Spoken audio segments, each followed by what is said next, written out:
Books had always been my salvation, and now they were my only true interlocutors.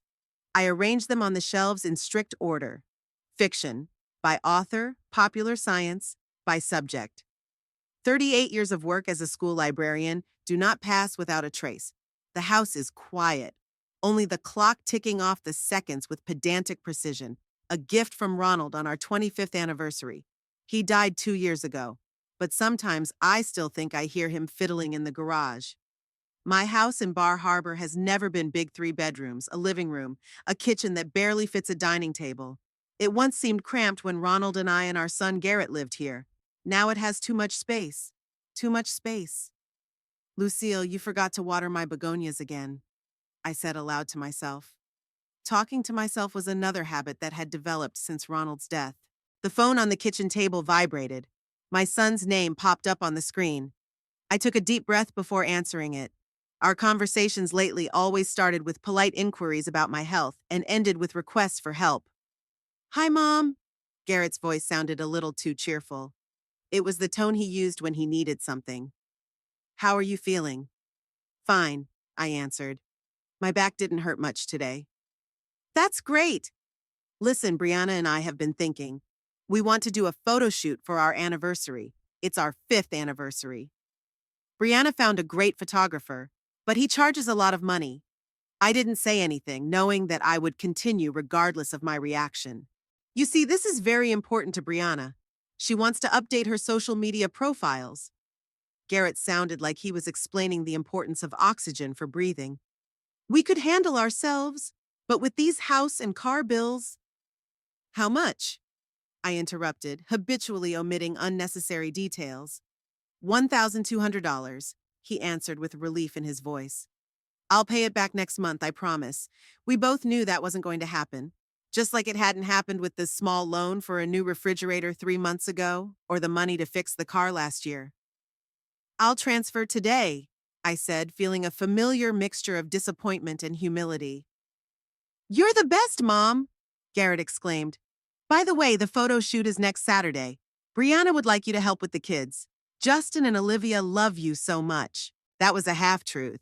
My grandchildren, ages 6 and 4, did love me, but mostly because I always brought them gifts and never denied them candy, much to their mother's displeasure. Of course, I agreed automatically.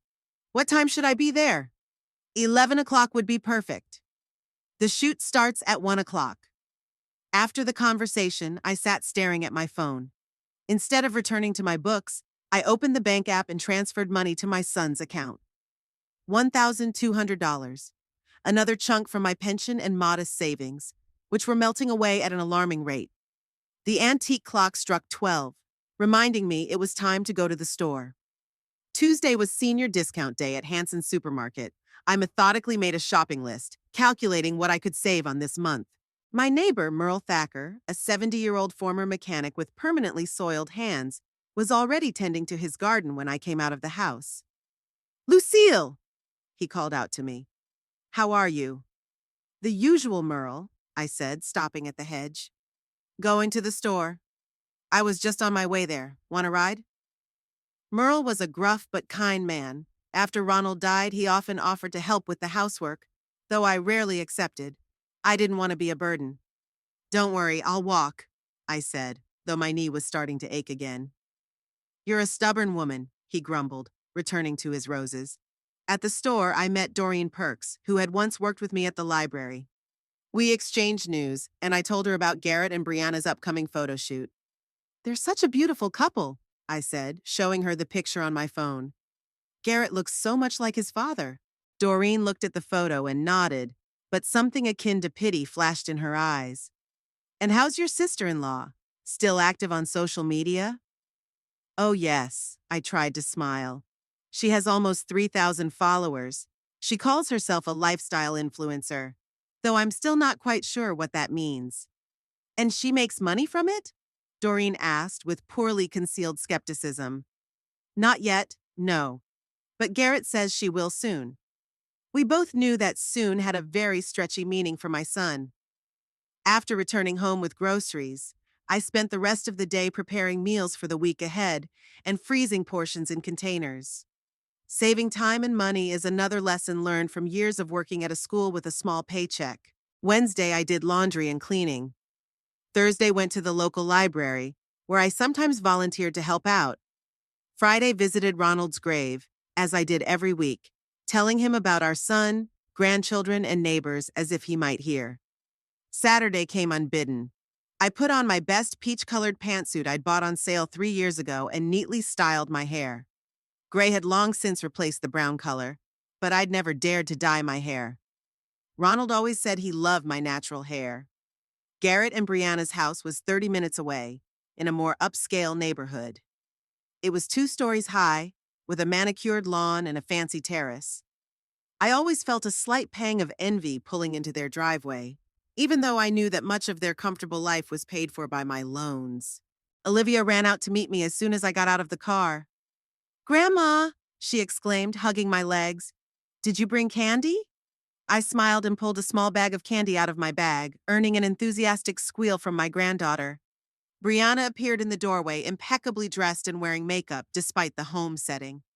"Lucille," she greeted me with a nod. She never called me Mom, or at least by my first name with any warm intonation. "You're early." "Hello, Brianna." I tried to smile. "I hope that's not a problem. I thought maybe I needed some help getting ready." "Everything's already set up." She pursed her lips. "Garrett's upstairs sorting out the costumes." I walked into the house where Justin was playing with his tablet, barely noticing my arrival. "Hi, honey," I said, kissing the top of his head. "Hi, Grandma," he mumbled, not looking away from the screen.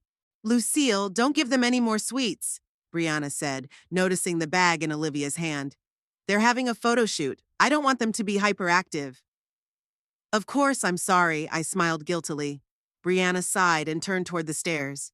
"Mia will be here soon. I need to finish my makeup," she said, addressing herself more than me. "Watch the kids and please don't let them get their clothes dirty. Their outfits for the photo shoot are upstairs." I nodded and sat down next to my grandchildren, feeling more like a babysitter than a grandmother. Garrett came down 20 minutes later, dressed in a blue shirt and dark pants. "Hi, Mom." He kissed my cheek. "Thanks for coming, and thanks for, you know." He waved his hand vaguely, implying money. "You're welcome, darling," I replied. "You look beautiful." Yeah. Brianna planned the whole thing. You can't imagine how much time she spent choosing the color scheme for the photo shoot. That's when the doorbell rang. "It must be Mia," Garrett said. "Brianna's friend. She'll help with the styling." He opened the door, letting in a young woman with bright pink hair and a makeup case. "Hello, everyone," she exclaimed, quickly looking around the room. "Where's our star?" "Upstairs," Garrett replied, pointing to the stairs. Mia ran upstairs, barely giving me a glance. I spent the next hour playing with my grandchildren and trying to keep them from running around the house. From upstairs came the voices of Brianna and Mia discussing some makeup and hair details. Then I heard them coming down the stairs, and Mia's voice became clearer. "Are you sure you want her in the pictures?" "Honestly, Bri, modern photo shoots are supposed to look, well, modern." "I know," Brianna replied with a hint of irritation. "But she's Garrett's mom, and he insists on family photos. I'm just hoping the photographer can somehow disguise her age in a shared photo." I froze, realizing they were talking about me. "She's like a walking reminder of old age," Mia continued. "Those wrinkles will definitely ruin the concept of eternal youth in your account." Brianna laughed. "You know, sometimes I think about what I'll look like when I'm her age and I get physically sick to my stomach. Those flabby arms, that creased neck. It's horrible." "That's why I'm telling you about the importance of early prevention," Mia replied. "You need to start Botox right away." They walked into the living room and the conversation abruptly stopped when they noticed me sitting with my grandchildren on the rug. "Oh, Lucille," Brianna said with a strained smile. "Meet Mia, my friend and makeup artist." I stood up, trying to hide the fact that I'd heard their conversation. "Nice to meet you," I said, extending my hand. Mia shook it quickly and looked away. "Likewise," she mumbled. Brianna looked at her watch. "Okay, the photographer will be here in 40 minutes. I need to get the kids changed." "Garrett," she called out, "are you ready?" My son appeared from the kitchen with a bottle of water. Yeah, I'm fine. Brianna threw me an appraising glance. Lucille, do you have any other clothes? Something, less colorful? I thought peach would be a good color for summer photos, I replied, suddenly unsure. You see, our color scheme is pastel shades of blue and gray. Your costume doesn't fit the concept. I looked at my favorite suit, suddenly seeing it through someone else's eyes. Unfashionable, too bright, old lady. I don't have any other clothes with me, I said quietly. Brianna exchanged a quick glance with Mia. You know what? She began with fake concern in her voice. I was just thinking, you don't have to stay for the photo shoot. It's going to last a few hours and you'll be exhausted. Why don't you go home and rest? We can leave the kids with Mia. But I thought I'd be in the family photos, I objected, feeling a lump in my throat. Mom, Garrett interjected, Brianna's right. The photo shoot is going to be long, and you're going to have to stand a lot. It's exhausting, even for us. I looked at my son, hoping to see some regret or understanding in his eyes, but I met only awkwardness. Besides, Brianna added with an unnatural smile, these photos are mostly for my young family blog. We'll do a separate photo shoot with you another time, I promise. We all knew that this another time wasn't going to happen. Of course, I said, packing my bag. I understand. I don't want to interfere with your concept. You're not interfering, Brianna said quickly, but her eyes said otherwise. It's just that your wrinkles, you'd be uncomfortable. There was an awkward silence. Garrett was staring at the floor. Mia was diligently digging through her makeup case. I'm going home, I said finally. Call me when you're done, okay? I kissed my grandchildren, who were too busy with their new toys to really say goodbye, and headed for the door. Lucille, Brianna called out to me when I was already at the door. Don't take offense, okay? It's just business. My blog requires a certain aesthetic. I nodded, not trusting my voice, and walked out, closing the door behind me. In the car, I sat for a few minutes without starting the engine. A walking reminder of old age. Those words stung more than I could admit.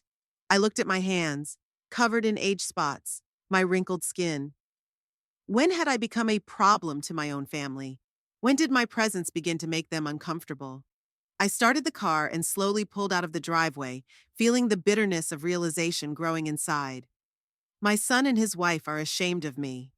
To them, I'm just an ATM with wrinkles, an uncomfortable grandmother better kept away from beautiful family photos. The day after the failed photo shoot, I woke up with a heaviness in my chest. Memories of Brianna's words from yesterday came back in flashes. A walking reminder of old age. Your wrinkles. You don't fit the concept. I lay in bed, staring at the ceiling and listening to the silence of the house. The phone was silent. Neither Garrett nor Brianna had called to see how I'd gotten home. What did I expect, though? An apology? Remorse? In the bathroom, the mirror reflected my face mercilessly. Gray hair, wrinkles around my eyes and mouth, sagging skin on the back of my neck. Did I really look so unfit for family photos? My gaze fell on the calendar hanging on the refrigerator.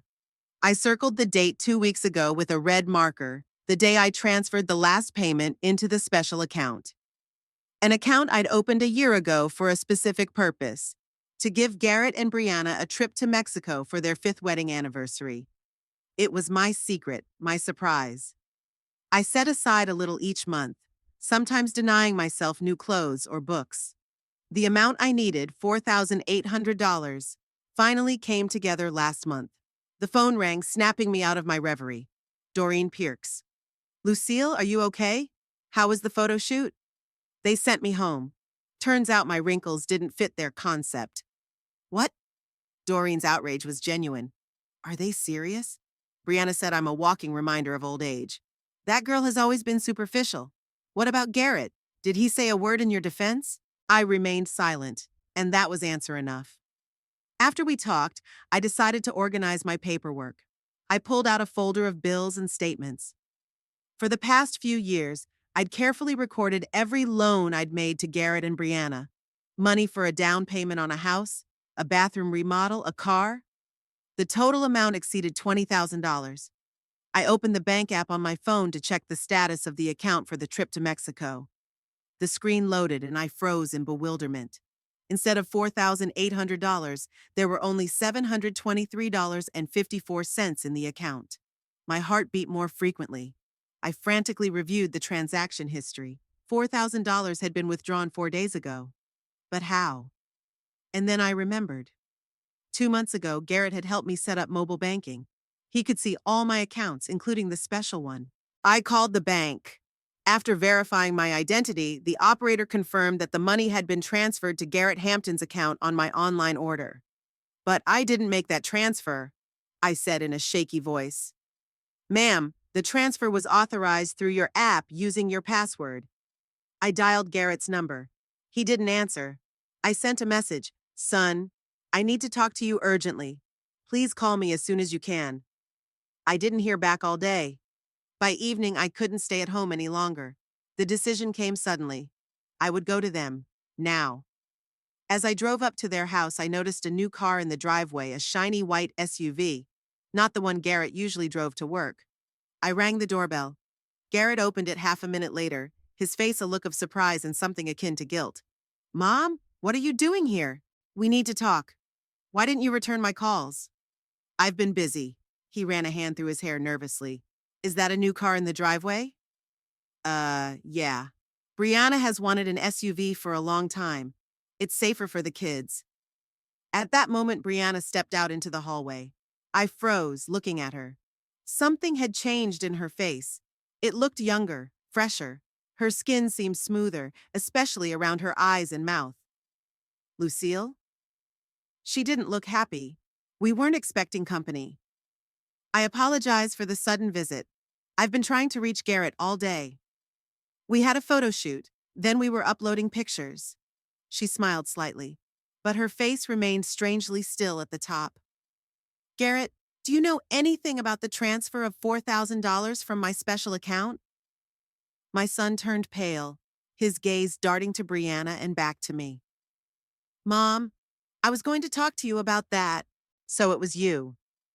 Look, we had some unexpected expenses and I knew you weren't using the money. I was going to pay it back next month. Unforeseen expenses? I looked at Brianna, at her unnaturally smooth face, then at the new car outside the window. Like Botox and a new SUV? Brianna straightened, her eyes narrowing. My beauty treatments are an investment in my career, Lucille. I can't grow my blog by looking... She paused. Did you know?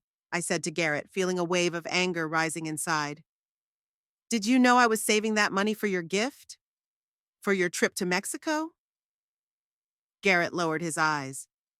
I saw the name of the account. But Mom, we can't afford a trip like that right now. We've got kids, a mortgage, and a new car and beauty treatments, I added. That money was a gift from you. I saved on everything so you could have a vacation, be alone together. And we're very grateful for your concern, Brianna interjected, but her tone was condescending. But we have other priorities right now. A trip is overkill. And Botox and a new car are necessities? Don't say that, Garrett interjected. Brianna is working hard on his blog. It's our future. Your future? What about my present? You took money without my permission. That's stealing. Stealing? Brianna was outraged. Don't be so dramatic, Lucille. We're family. Helping, yes, but not so you can take my money without asking and spend it on fighting the wrinkles that so mar your pictures. There was silence. Garrett looked embarrassed. Brianna looked angry. So you heard everything, she said finally. Yesterday, before the photo shoot. Yes, I heard you call me a walking reminder of old age. And now I know that my money went to make sure you didn't look like me. Garrett took a step toward me.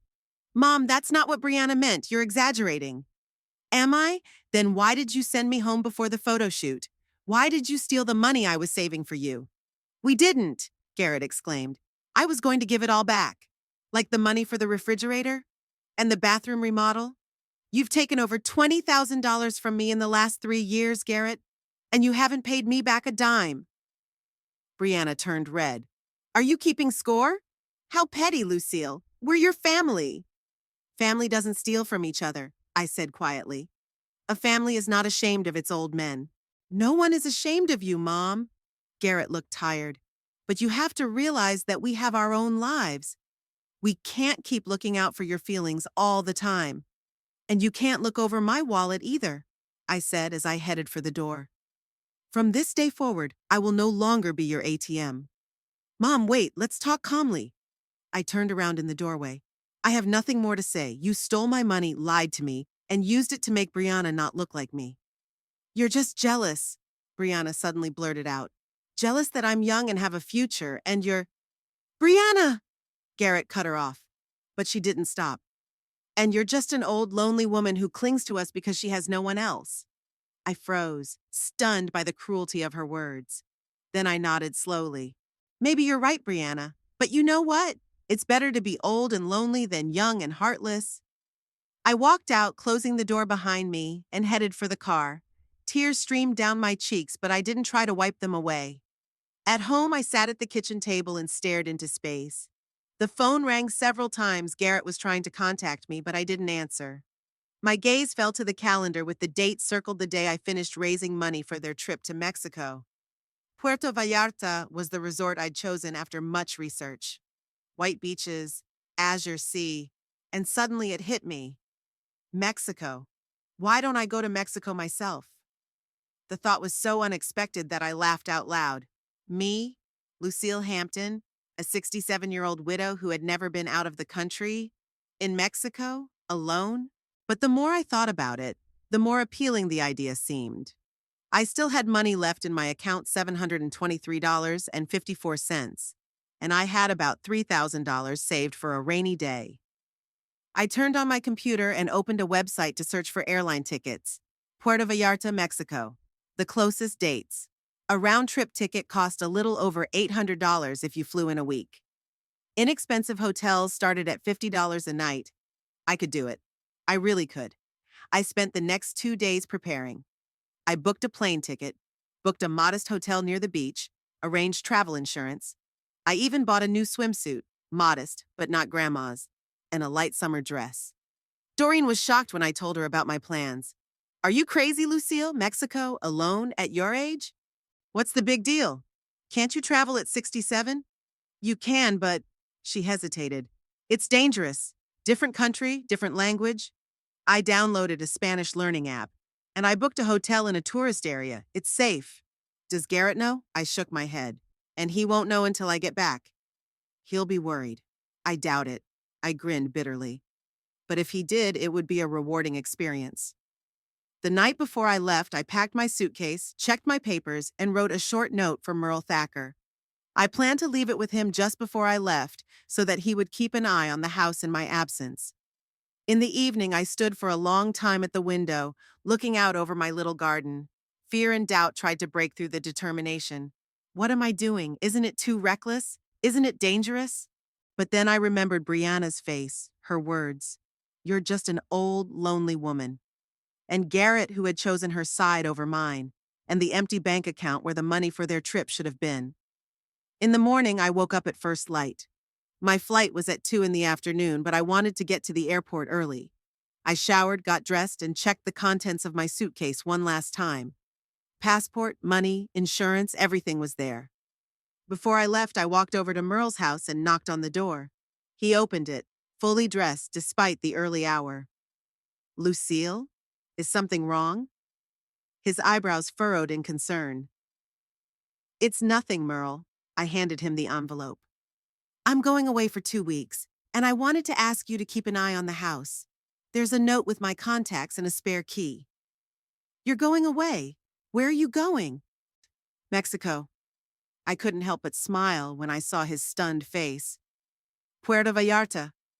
Mexico? You? He shook his head. With who? Alone. Merle stared at me, then shifted his gaze to the suitcase at my feet. Damn it, Lucille, you're full of surprises. Is that a good thing or a bad thing? I asked with a slight smile. Good. He nodded. Definitely good. Don't worry about the house, I'll keep an eye on it. And your begonias, too. Thanks, Merle. Take care of yourself out there, he said, suddenly serious. And call if you need anything. The cab arrived exactly as scheduled. I looked back at my house one last time, then at Merle, who was still standing in the doorway, and waved. He waved back, and I saw something like respect in his eyes.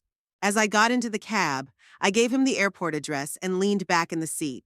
A storm of emotions raged inside me: fear, excitement, determination, and a slight euphoria at my own courage. I, Lucille Hampton, am going to Mexico. Alone. At the age of 67. The flight was almost 6 hours long. I had never liked flying, but now the fear of flying was nothing compared to the anxiety of what awaited me in a strange land. Sitting by the porthole, I watched the clouds envelop the plane's wing and repeated in my mind the simplest Spanish phrases from the app. They sounded tentative even in my head. I felt like the other passengers, young couples, families with children, groups of friends, were looking at me with bewilderment. What is an elderly woman doing alone on an airplane flying to Mexico? I tried to ignore these stares, real or imagined, by tucking myself into the guidebook I'd bought the night before I left. As the plane began to descend, my heart quickened. The porthole showed a turquoise bay surrounded by green mountains, Puerto Vallarta. I was on the other side of the world, thousands of miles from my quiet home in Bar Harbor, from Garrett, from Brianna, from my life before. The cool cabin air was replaced by a humid heat as soon as the airplane doors opened. I instinctively fixed my hair, as if it would help against the tropical humidity that instantly enveloped me. At the airport, I was confused. The signs were in Spanish, the employees speaking quickly, the crowds of people scurrying in every direction. The Spanish app suddenly seemed like a useless toy. I gripped the handle of my suitcase tighter, as if it were the last anchor in reality. "First time in Mexico?" came a voice from beside me. A young woman with a backpack and long hair gathered into a casual bun was smiling at me. "So noticeable?" I tried to smile back. "A little," she nodded.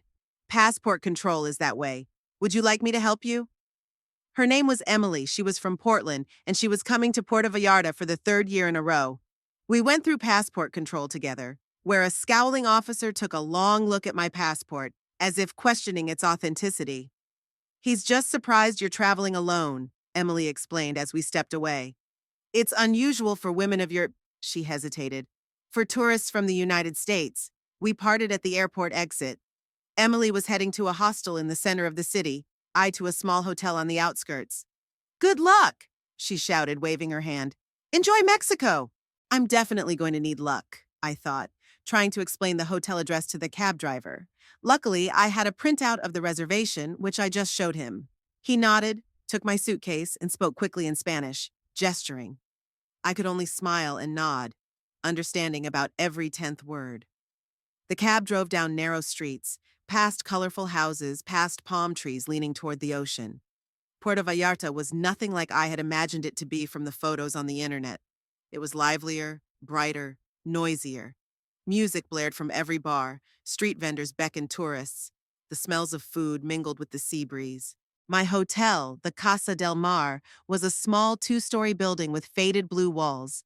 No comparison to the luxury hotels on the coast I'd researched for Garrett and Brianna, but it was clean, inexpensive, and most importantly, a 5-minute walk from the beach. "Buenos dias," I said slowly as I entered the small reception area. Behind the counter sat a middle-aged woman with dark hair gathered in a tight bun and attentive brown eyes. She looked up from her computer and smiled. "Good afternoon," she said in surprisingly good English. "What can I do for you?" I breathed a sigh of relief and handed her the reservation printout. "I'm Lucille Hampton. I'm booked for 2 weeks." The woman looked at the paper and nodded. "Yes, that's correct. Welcome to the Casa del Mar, Senora Hampton. My name is Estela Duarte, and I am the owner of this inn." She extended her hand to me. "Are you traveling alone?" Her question didn't sound as judgmental as I'd expected. It sounded more like genuine interest. "Yes," I answered. It's my first time in Mexico." "Oh, then you have a lot to discover." She smiled wider. "Puerto Vallarta is a great place to get to know our country for the first time." Estela helped me fill out the necessary paperwork, then took a key from a hook on the wall. "Room 7, second floor. Ocean view, as you requested. Can I help you with your luggage?" No, thanks, I'll be fine, I replied, though my knee was starting to ache again after the long flight. My room was small but clean and cozy, a double bed covered with a brightly patterned bedspread, a small closet, a table by the window, and a tiny bathroom. But most importantly, there was a balcony overlooking the ocean. I immediately stepped out onto it and froze, staring out at the vast blue. The reality of what was happening finally caught up with me. I was here in Mexico, thousands of kilometers from home, alone, without a plan, no language skills. What was I going to do for 2 weeks? Why had I even come here? I sat on the edge of the bed, suddenly feeling incredibly tired and old. It had been a mistake, a stupid, impulsive act by a resentful old woman. Maybe I should change my ticket and go home early. A knock on the door brought me out of my daze. Senora Hampton? Estella's voice sounded muffled. I brought you fresh towels and information about our hotel. I opened the door. Estella stood with a stack of towels and a folder. Thank you, I said, accepting them. Is everything all right? She looked at me carefully. You look upset. I wanted to say I was fine, like I was used to saying at home. But instead, it came out of me.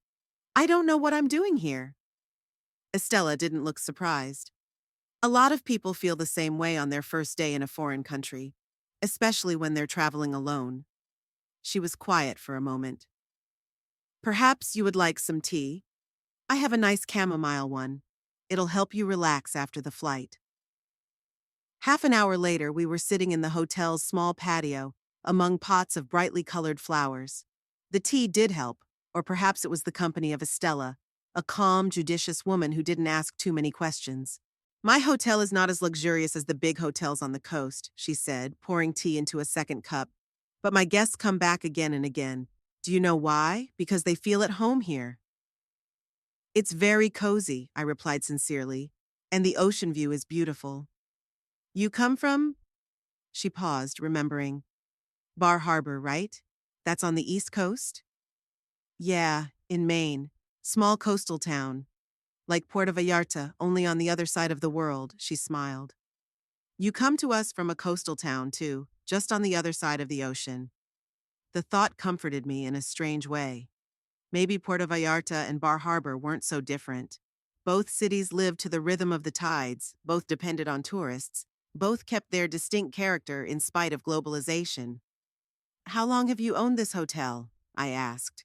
22 years, Estella answered proudly. My husband, Miguel, bought it when we were first married. He died 15 years ago, but I carried on our business. My husband died too, I said quietly. 2 years ago. There was a silent understanding between us, the kind of understanding that is only possible between people who have experienced the same loss. We talked for a while longer, about the weather in Puerto Vallarta, about the best restaurants nearby, about how to protect ourselves from pickpockets in the market. The usual conversation between a hotel hostess and a guest. But somehow I felt that I had found in Estella, if not a friend, at least an ally in this strange place.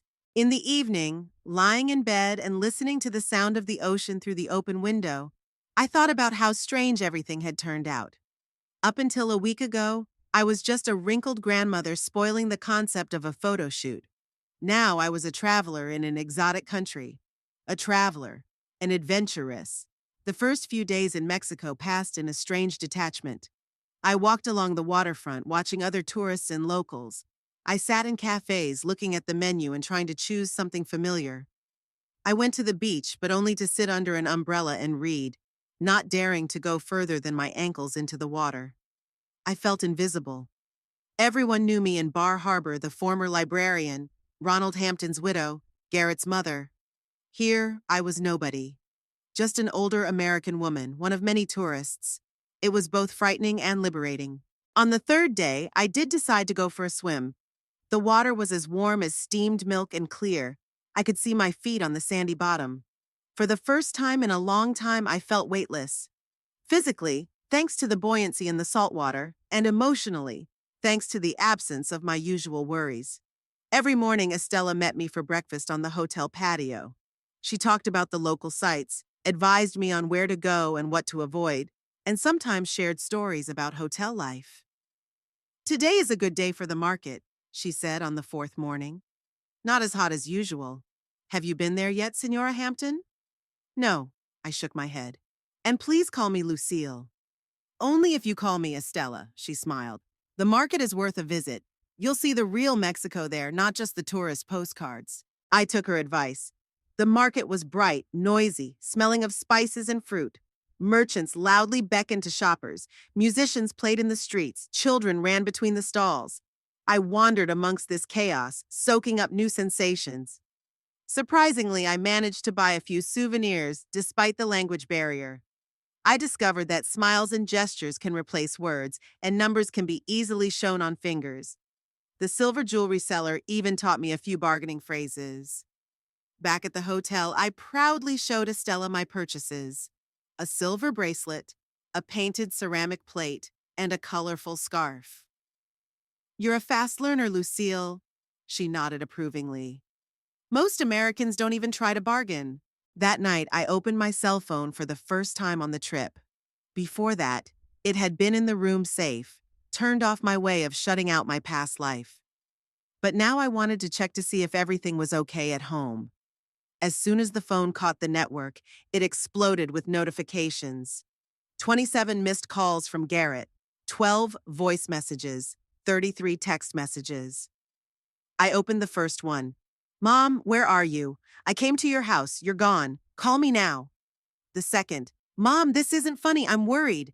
If you're getting these messages, answer me. 3. I called the police, but they say they can't start a search so soon. Please let me know you're okay. And so on, all in the same vein. The last message was sent an hour ago. Mom, the neighbor said you went to Mexico. Is that true? Call me immediately. I sighed. So Garrett had finally talked to Merle. Or more likely, he'd come to demand my house key and gotten the news that I was leaving instead. I didn't bother listening to the voicemails.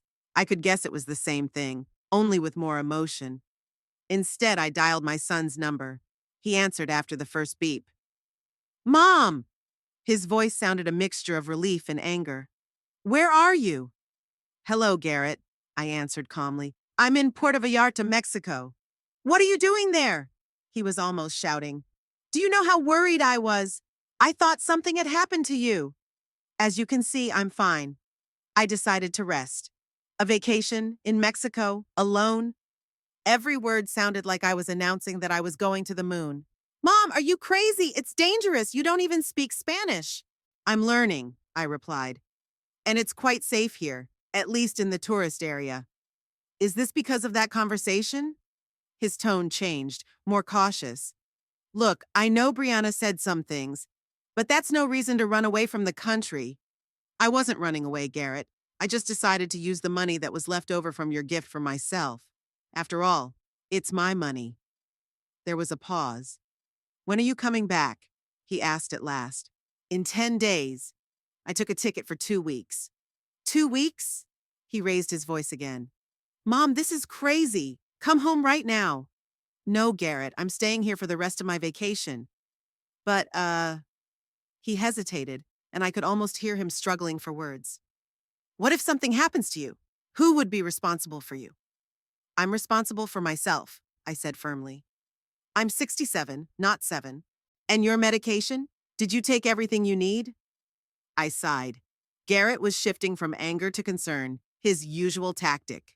Yeah, I took everything I needed. I only have my blood pressure medicine, you know that.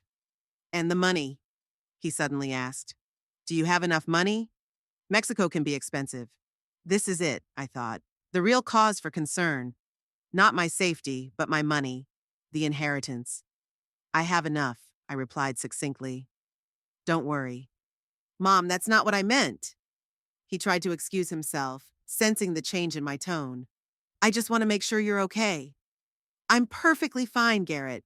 In fact, I feel better than I have in the last 2 years. Look, his voice became pleading. I know Brianna and I were wrong about the money and everything. We can talk about it when you get back. Maybe we can go out to dinner together. Just you, me, and Brianna? Maybe, I said uncertainly. We'll see when I get back. And you promise you'll be careful? He asked. No walking alone at night, no suspicious places? I promise. I almost smiled at his attempt to make rules like I was a teenager. I'll call every few days so you don't have to worry. Good. He seemed to calm down a bit. And Mom, I was really worried. I know, I said, though I wasn't sure if it was true. Goodbye, Garrett. Say hi to the kids. I hung up and turned the phone off. The call left a strange aftertaste. On the one hand, it was nice to know my son was worried about me. On the other, I couldn't shake the thought that his concern had less to do with my well-being than with the potential loss of control over me and my finances. I stepped out onto the balcony. The sun was setting, coloring the ocean in shades of orange and pink. In the distance, I could see the silhouettes of yachts returning to the harbor. There was music coming from a nearby bar, something rhythmic and upbeat. Suddenly, I realized I was smiling. For the first time in a long time, I felt truly alive. Not just existing, but alive. I was here in Mexico, alone, and the world hadn't collapsed. On the contrary, it seemed to open up in front of me, offering new possibilities. Maybe it wasn't a mistake. Maybe it was exactly what I needed. It seemed to be the usual change in the weather. I walked along the beach in the evening, enjoying the sunset, and woke up in the morning with a scratchy throat and a slight chill. Nothing serious, I thought, just acclimatization. I'll drink more water and it will go away. By noon, I was feeling worse. My head felt heavy, my muscles ached, and the thermometer read 38 and 2. I didn't come down for breakfast, deciding to lie down in my room. When there was a knock at the door, I struggled to get out of bed. Estella stood on the doorstep with a tray. Lucille, I hadn't seen you at breakfast, so I thought I'd check to see if everything was all right. When she saw me, she frowned. You're sick. It wasn't a question, but a statement. It was just a little cold. I tried to smile, but it was unconvincing. It'll be gone by tomorrow. Estella entered the room with determination, set the tray on the table, and walked over to me. Her palm rested on my forehead. You have a fever. It's not just a cold. How many degrees? 38 and 2, I admitted. But I have cold medicine. Show me. She held out her hand. I pulled a small first aid kit out of my suitcase. Estella looked through the medicine quickly and shook her head. This isn't enough. You need antibiotics. Infections are common here, especially in tourists unaccustomed to the local climate. Do you think I should see a doctor? I asked anxiously. Estella thought for a moment. Let's try my remedies first. If it doesn't get better tomorrow, I'll take you to a good doctor. He speaks English, don't worry. She left, but soon returned with a new tray. On it was a bowl of something steaming, a bottle of pills, and a glass of water. Chicken broth. Old Mexican remedy for all ills. And here's an antibiotic. I always keep them for guests. You don't have to, I started, but she interrupted. My guests are my responsibility, especially those traveling alone. There was such genuine concern in her voice that I didn't argue. By evening, the fever had gotten worse. I tossed and turned in bed, falling into a heavy sleep and waking with chills. At some point, I realized that I wasn't alone in the room. Estella was sitting in the chair by the bed, periodically changing the cold compress on my forehead. The next 2 days passed like a blur. I would regain consciousness and then fall back into sleep. Estella checked on me regularly, bringing me food and medicine, changing my bedclothes. Once, when my temperature rose to 40, she called a doctor, an elderly Mexican with kind eyes who spoke broken English, but diagnosed me confidently. A severe respiratory infection complicated by the unfamiliar climate and stress. By the 3rd day, I was feeling better. My fever had gone down, and I was able to sit up in bed without dizziness. Estella brought breakfast, a light porridge and herbal tea. You're looking better, she said approvingly. The crisis is over. Thanks to you, I replied sincerely. I don't know how to thank you. It's nothing, she said. When you're fully recovered, that will be the best thanks. The doctor said you should be able to go out in a day or two, but for now, I suggest you stay in your room. I brought you some books. Estella pointed to a stack on the table. I thought you might be bored. They were tattered travel detectives and love stories, not what I usually read, but now I was grateful for any kind of entertainment. Left alone, I picked up one of the books, but I couldn't concentrate. My thoughts kept returning to home, to Garrett, to our last fight, to the stolen money and Brianna's cruel words. This forced pause gave me a chance to really think about my life. about how since Ronald's death, I had unwittingly become an ATM machine for my son and his family, about how my needs had always been sidelined. I remembered how Garrett had dreamed of being an artist as a child. He had talent. His drawings were even exhibited at school shows. But then he chose a practical profession, becoming an accountant because it was more reliable. Was that his choice or Ronald's and mine? Did we impose our fears on him? And how long ago did this estrangement begin? Maybe before Brianna? Maybe I'd created this distance myself, constantly sacrificing myself, but deep down expecting gratitude? These thoughts swirled around in my head until I fell asleep again. When I woke up, I felt better physically, but emotionally more vulnerable. I turned on my phone, which I hadn't checked since that conversation with Garrett. Dozens of missed calls and messages again. This time, not just from my son, but from Brianna and even Doreen. The last message from Garrett had been sent an hour ago. Mom, Brianna and I are flying to Puerto Vallarta tonight. We fly in tomorrow morning. Text me what hotel you're at. We need to have a serious talk. I reread the message several times, not believing my eyes. They're flying here? Why? Was Garrett really that concerned? But then I opened the message from Brianna. Lucille, your irresponsible running away has really upset the kids. We're flying to Mexico to bring you home. Garrett says you may have some headaches because of your age. We need to discuss your future living arrangements and finances. That was it. Not anxiety, but fear of losing control. Fear that I might squander the money they considered their inheritance. I replied to Garrett giving the name of the hotel but didn't mention the illness. Estella, recognizing the impending visit, frowned. They didn't ask if you wanted to see them? No, I shook my head. They just put me in front of the fact. What are you going to do? I sighed. I'll have to meet them, but I won't be home any sooner than I planned. Okay, she nodded. I'll be around if you need help. The night passed restlessly. I felt better physically, but anxiety about the upcoming meeting kept me awake. In the morning, I forced myself to get up early, shower, and get dressed. I didn't want Garrett and Brianna to catch me in bed. They arrived around 10 in the morning. I waited for them in the lobby, sitting in a wicker chair with a cup of herbal tea. Estella was at the front desk, pretending to do paperwork, but I knew she just wanted to be close by. Garrett walked in first. Tall, tanned, wearing an expensive polo shirt and shorts, looking like a typical American tourist.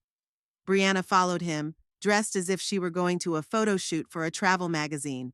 A white summer dress, a wide-brimmed hat, big sunglasses. Mom, Garrett exclaimed when he saw me. Thank God you're okay. He came over and hugged me. I smelled his cologne, so familiar, and for a moment I felt a rush of tenderness. Of course I'm fine, I replied, pulling away. Why did you come here? Brianna took off her glasses and gave me an appraising look. We were worried, Lucille, she said in that tone one uses with naughty children. You haven't answered your cell phone in days. I've been busy. It wasn't a lie. Busy? Brianna raised an eyebrow. What could you be busy with in a foreign country where you don't know anyone? I'm traveling, I answered calmly. Sightseeing. Garrett looked around the modest hotel lobby. Is this place, safe? It doesn't look safe. Absolutely safe, Estella interjected. And very clean. We're proud of our hotel. Are you? Garrett looked at her questioningly. Estella Duarte, owner of the Casa del Mar. She held out her hand. Your mother is our honored guest. Garrett shook her hand awkwardly. Brianna just nodded. Shall we go to my room? I suggested, sensing that this conversation might get uncomfortable. We went up the stairs. There was no elevator in the hotel, which elicited another disapproving look from Brianna. In the room, I sat on the bed. Garrett took the only chair, and Brianna remained standing with her arms crossed over her chest. So, Garrett began, we've flown in to take you home. I'm not coming back any sooner than I planned, I replied firmly. My return ticket is for next week. Mom, be reasonable. He stepped forward. This is no place for a woman of your age. It's dangerous. You don't know the language. You don't know the local customs. And yet, I'm doing just fine. We're worried about you, Brianna interjected. You left impulsively without thinking. That's not like you. How do you know what's like me? I asked. When was the last time you were really interested in my life? My desires? Garrett looked confused. Look, Lucille. Brianna changed tactics, her voice softer. We understand that you're upset about the money incident. We're willing to talk about it. Garrett's even agreed to give you a partial refund. Part of it? I grinned unhappily. That's generous. Finances are tight right now, Garrett began to justify himself. We can't just. It's not about the money, I interrupted. It's not just about money. It's about respect. It's about how you treat me. Brianna sighed like a martyr. Are you still mad about the photo shoot? I already apologized for what I said. No, you didn't, I countered. And it's not the words, it's the attitude. You both see me as a burden, as an ATM, as an inconvenient old relative to be put up with. That's not true, Garrett exclaimed. It isn't? I looked at him. Then why are you here? Are you really worried about me? Or are you afraid I'll spend too much money? Money that you already think is yours? There was silence. Garrett and Brianna exchanged glances. We're worried about your health, Garrett finally said. Such an impulsive act. It could be a sign of trouble. What kind of trouble? I raised an eyebrow. You know, he hesitated. Age-related. Cognitive. You think I have dementia? I couldn't believe what I was hearing. Because I decided to travel? Not dementia, he said quickly. Just maybe not the best judgment. Best judgment, I repeated. Like when you took my money without asking? Or when you spent it on Botox and a new car instead of paying off your debts? Brianna blushed. We don't have to account to you for every dollar we spend. Not if it's your dollars, I countered. But it was my money, Brianna. Money that I'd saved up by denying myself a lot of things. We were going to give it back. Garrett started. No, we weren't, I shook my head. We both know that. I stood up and walked to the window. The view of the ocean always calmed me down. You know what? I'm glad I came here. This trip gave me time to think. About my life, about our relationship, about how I let you use me. Mom. Garrett looked really worried. No, let me finish. I held up my hand. I was too lenient, too afraid of losing you, of being all alone. But here I realized that loneliness wasn't as scary as a relationship that destroyed you from the inside out. Brianna snorted. What drama, Lucille? A week in Mexico and you're suddenly a philosopher? No, I looked at her calmly. I just finally saw the truth without the filters of politeness and motherly love. You two only care about yourselves, your needs, your wants. You only see me as a source of money and a free babysitter. That's not true, Garrett protested, but his voice sounded uncertain. Then prove it. I crossed my arms over my chest. Think of one time in the last year when you've invited me over just to babysit or give me money. He was silent, frantically trying to remember. Thanksgiving, he finally said. You were at our house for Thanksgiving. And you cooked the whole meal while Brianna took selfies for her blog, I reminded him. And then washing dishes because you had an important call. Mom, you're being unfair. We came here out of concern for you. No, I shook my head. You came out of fear that I would spend the money you had already mentally embezzled, out of fear that I would start living for myself instead of for you. You're paranoid, Brianna rolled her eyes. We're here for the kids. They miss their grandmother. They haven't even noticed I'm gone, I countered. And don't pretend like you care. You said yourself that I was a walking reminder of old age. Brianna opened her mouth to object, but then closed it. There was a heavy silence in the room. What do you want us to do? Garrett finally asked. What are you trying to accomplish with this conversation? I took a deep breath.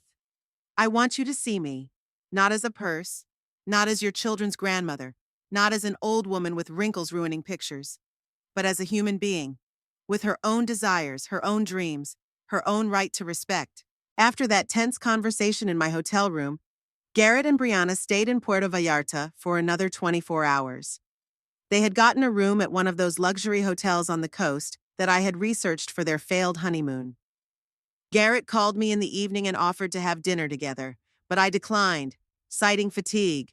I needed time to process everything that had happened, time and space. The next morning, they stopped by Casa del Mar to say goodbye. It was a strange, strained meeting in the hotel lobby. Garrett looked upset and confused, and Brianna maintained a cold politeness, as if she were talking to a stranger. We're leaving this afternoon, Garrett said. Are you sure you don't want to come back with us? Absolutely, I answered. I'm staying for the rest of my vacation like I planned. Mom, listen. He lowered his voice, though Brianna was standing quite far away, looking at the souvenirs on the shelf near the entrance. I realize we were wrong about the money and everything, but you're not going to punish us forever, are you? I'm not punishing anyone, Garrett, I sighed. I just want some time to myself. Is that so much to ask? He looked at me with an expression I couldn't quite pinpoint, a mixture of guilt, bewilderment, and some kind of childish resentment. Okay, he finally said. Take care of yourself. And call me when you get home, okay? I will. I nodded, knowing I would keep that promise, even though I wasn't sure I wanted to hear it. Brianna approached us, continuing to keep her distance as if my wrinkles were contagious. Lucille, she smiled strainedly.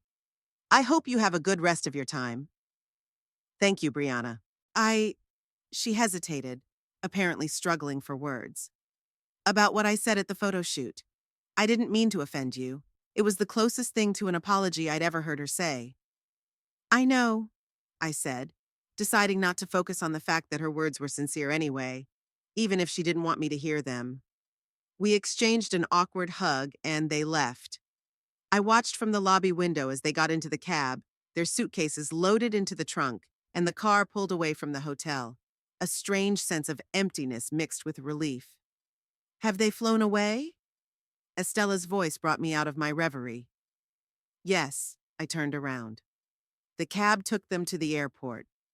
And you? She looked at me carefully. Are you sure you want to stay? Yes, I smiled. Definitely. Estella nodded with approval. Then let me take you to dinner in honor of your recovery.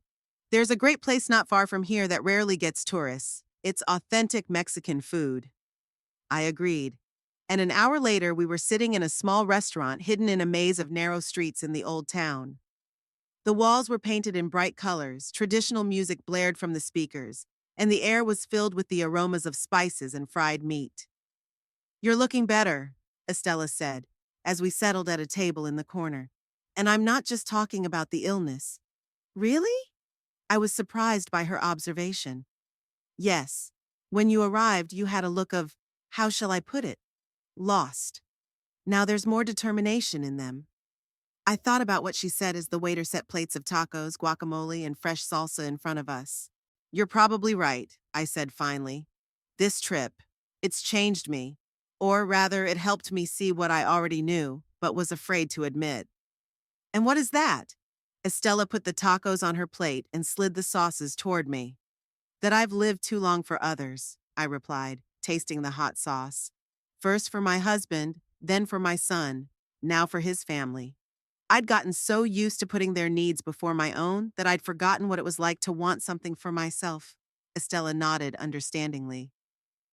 Many women of our generation go through this. We were taught to be good wives, mothers, grandmothers, but no one taught us to be ourselves. Exactly. I was touched by her understanding. And when you become a widow at our age, everyone expects you to just disappear. Become a convenient grandmother who is always ready to help with the children or money, but has no desires or ambitions of her own. Do you have any? Estella asked. Desires, ambitions, I wondered. Before this trip, I probably would have found it difficult to answer. But now? Yes, I said firmly. I want to travel, see new places, meet new people, maybe even learn Spanish, I smiled. And I don't want to be an ATM machine for my son anymore. The hardest part is setting boundaries with those we love, Estella observed, especially with children. We've taken care of them for so long, it's hard to stop. You're right, I sighed. But I think it's time, for Garrett and for me. We continued talking, moving from serious topics to lighter ones. Estella talked about her children, about her grandchildren, about how she'd traveled through Mexico after her husband's death, trying to find new meaning in life. I shared stories about Bar Harbor, about my work at the library, about my friendship with Doreen and Merle. You know, Estella said as we were finishing lunch, Sometimes it takes a lot of courage to start living for yourself, especially at our age when everyone around us expects us to be done living. But we're not done. I lifted my glass of lemonade. We're just getting started. The remaining days in Puerto Vallarta flew by quickly. I was no longer afraid to explore the city on my own, even with my limited Spanish. I swam in the ocean, sunbathed on the beach, and sampled local food in little cafes where no tourists went. Each evening, I returned to Casa del Mar, where Estella often invited me to join her and her son Diego for dinner on the hotel patio. On one such evening, with 2 days to go before I left, I shared my decision with her. I'm thinking of selling the house, I said, stirring my tea. When I get back to Bar Harbor, Estella raised an eyebrow. That's a big decision. Are you sure? Yes, I nodded. The house is too big for me alone, and there are too many memories in it, good and bad. I think it's time to move on. Where will you go? I haven't decided yet. Maybe closer to the coast. A small condo with an ocean view. Something a little more, me. What about your son? What does he say? I sighed. He'll be against it, of course. The house is a potential inheritance, but it's my house and my decision. Estella smiled. You really have changed, Lucille. When you arrived, you wouldn't have said so confidently. Maybe, I smiled back. Or maybe that confidence had always been in me, just waiting for the right moment to show itself. Like a pearl in a shell, Estella nodded. Sometimes it takes a little sand and time to create something of value. On the day of departure, Estella insisted on driving me to the airport personally. We exchanged addresses and phone numbers, promising to keep in touch. She hugged me tighter than she usually does with tourists. Come again, she said. My hotel is always open to you. I will, I promised. And it wasn't just politeness. I really did plan to come back. The flight home was long, but I didn't feel the anxiety I had at the beginning of the trip. Instead, I pondered the future, the decisions that were to be made, the conversations that needed to be had. Bar Harbor greeted me with a chill and drizzle, typical weather for early fall in Maine. The cab dropped me off in front of the house, which now seemed even stranger than before. I was surprised to see that the flower beds in front of the house were well maintained and the lawn was neatly mowed. Before I could get my keys, the door of the next house opened and Merle appeared on the doorstep. Lucille, he waved. You're back. Hello, Merle, I smiled, really happy to see him. He came over to help me with my suitcase. How was Mexico? You're tan. It was a revelation, I replied. Thanks for watching the house and the flowers. It's nothing, he said with a wave of his hand. I had other things to do. You must tell me all about your adventures. Why don't you come over for a cup of tea tonight? I'd love to. I nodded, surprised at how easily the invitation was accepted. I probably would have said no before, not wanting to be a burden. The house was just as I'd left it, but the air seemed musty, stale. I opened the windows, letting in fresh air and the sounds of the street. I unpacked my suitcase, did laundry, and checked the mail that had accumulated during my absence. Among the envelopes of bills, I found a postcard from Doreen sent a week before my return. Hope you are enjoying Mexico. Call me when you get back. I have news. I dialed her number and she answered after the second beep. Lucille, you're back. How was it? Wonderful, I replied sincerely. Better than I could have imagined. Garrett said that you refused to go back with them, she said with approval. Good for you, girl, I laughed. Only Doreen could call a 67-year-old woman a girl. What's the news? I asked. Oh, you won't believe it. I sold my house. I'm moving to Portland to be closer to my daughter. She's expecting a baby, and I want to be there for her. Doreen, that's wonderful, I exclaimed. When are you leaving? In 3 weeks, but we have to meet before we leave. I want to hear all about your trip. We arranged to meet the next day. As I hung up the phone, I wondered, if Doreen can start a new life at 70 by moving to another city, what's stopping me? That evening, sitting on Merle's veranda with a cup of tea, I told him about my decision to sell the house. It's a big step. He scratched his chin thoughtfully. But, I understand. After Edna died, I thought about moving too. Too many memories. Why didn't you move? I asked. I guess I didn't have the courage, he shrugged. It's easier to stay where everything is familiar, even if it hurts. What about now? Would you move now? Merle thought for a moment. Maybe, if I had somewhere to go, or with someone. I heard something in his words that I hadn't noticed before. Something more than friendly, something more. But I decided not to emphasize it. Not now, when I was just starting to figure out my own life. The next day, Garrett arrived. Alone, without Brianna and the kids. He looked tired and a little unsure. Hi, Mom, he said, hugging me awkwardly. How was your flight? Fine, thanks. I invited him inside. Tea? Yes, please. We were sitting in the kitchen, and I felt that he wanted to say something but didn't dare. I'm selling the house, I finally said, deciding not to wait to tell him. Garrett choked on his tea. What? Why? It's too big for me alone, and I want to move to a place where I can start over. But, this is our family home, he argued. This is where I grew up. It's where all our memories are. Exactly, I nodded. Your memories will stay with you, no matter what happens to the house. But I need to move on. Where will you move? I haven't decided yet. Portland, maybe. Doreen's moving there to be closer to her daughter. You can't just... He hesitated, trying to find the words. Mom, this is a big decision. You have to think it through. I have, I said firmly. The decision has been made. Garrett sighed. Was it because of what happened? Is it about the money, the photo shoot? Not only that, I answered honestly, but it was the catalyst. Made me look at our family, at my life, in a new way. And what did you see? There was resentment in his voice. That I'd allowed myself to become an appendage to your life instead of my own. Garrett was silent, staring into his cup. I will always be your mother, Garrett, I added softly. And I will always love you. But I also have to love myself. And respect.